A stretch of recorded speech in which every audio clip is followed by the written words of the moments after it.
high performing sports team, when you ask them what they want to achieve, they will tell you very quickly what that end game is and the end goal is. So they are very clear on their vision. You ask a rugby team, they'll say win the World Cup.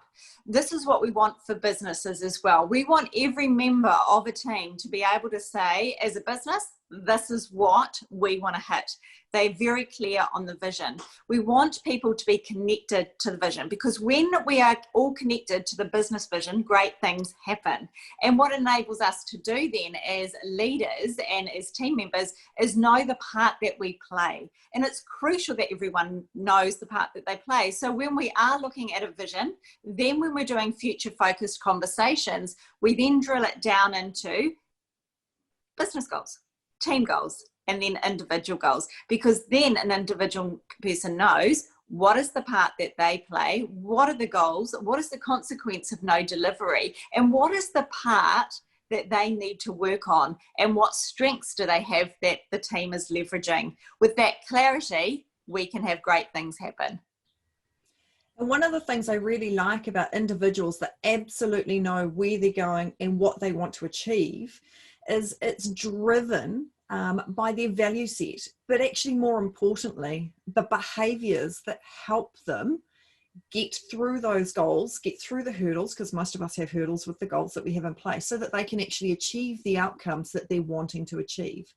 So something that's incredibly important to integrate into our goal setting process, no matter what you're using, is actually values and the associated behaviors to enable that person to reach success as quickly as possible.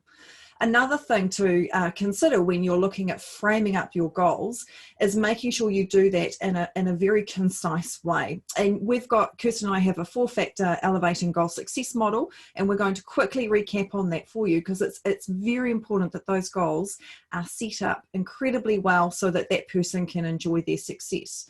So the first part of that model is around collaboration. And what we mean by that, same information, we're on the same page, everybody understands where we've come from, what that looked like, but more importantly, where we're going. This is the part 2, future focused conversations. So making sure there's that information's very clear, which leads us to specific. So the clarity around what it is that we're doing and where we're going. So no hidden surprises in there. And we're making sure that when we're writing these goals, that every single word counts and is meaningful and purposeful. We also want to make sure there's growth in these goals as well. So we don't want to be doing the same thing day in, day out when we're looking at setting these goals. We want to set the right amount of growth or stretch for the individual, but we're making sure we tailor it to that individual at the time.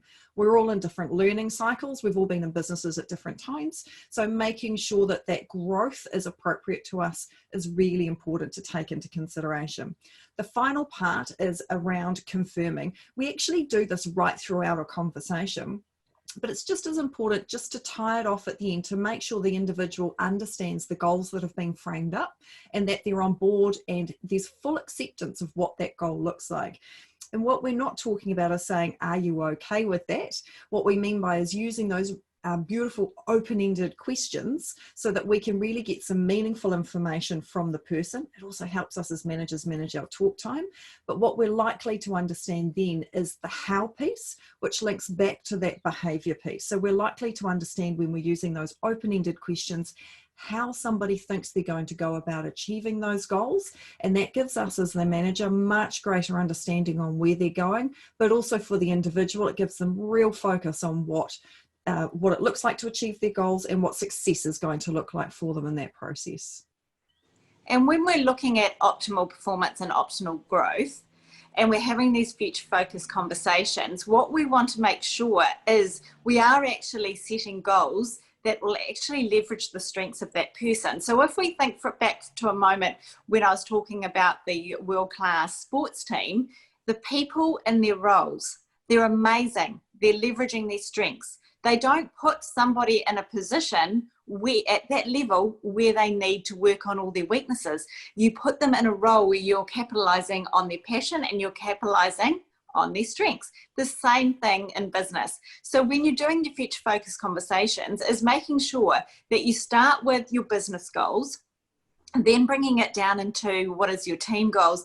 And then when you're talking through and you're brainstorming with them, what are the goals and what are the areas that they need to hit success to be able to deliver that optimal growth and those goals, then all of a sudden clarity happens, because you're tapping into passion, you're tapping into strengths. And what it will also do is, in this conversation, because like Sarah said, you're focusing on behaviors, very clearly a gap will appear, and we call that the gap analysis. So when you're setting goals, a gap will appear, and that is, where are they now, where do we want them to be, and then what do we need to put in place. But please, the biggest mistake that we see so often in businesses is where goals are set that aren't capitalizing on people's strengths, that aren't leveraging their passion and what they're good at. They're just around the business performance. If you want optimal performance in your business, you need the right people in the right job, focusing on the right goals that leverages those strengths. The other thing that we just want to mention too is, don't give them a person a huge amount of goals. We, rule of thumb, say 3 to 5. So 3 to 5 is a really good number. We love the magic 3. Magic 3 is amazing in any leadership thing. But if you set 3 goals or 5 goals, it creates focus and attention. If you go out to 10 or 15 goals, it's too distracting and people don't know what to focus on. So aim for 3 to 5 goals. So when we're helping those people reach their optimal performance, just like the players on the team, the difference we find is in how those goals are constructed, the number of them, but the behaviors that are underpinning how that individual moves forward to achieve success in their goals. So please, when you're creating your goals, keep in mind the behaviors that you want that person to embody as they're going through the process of achieving those goals. Thank you for listening to us this week. We're really looking forward to bringing you part 3 of our future focused framework, where we look at the development plan, and that's really setting that person up for success.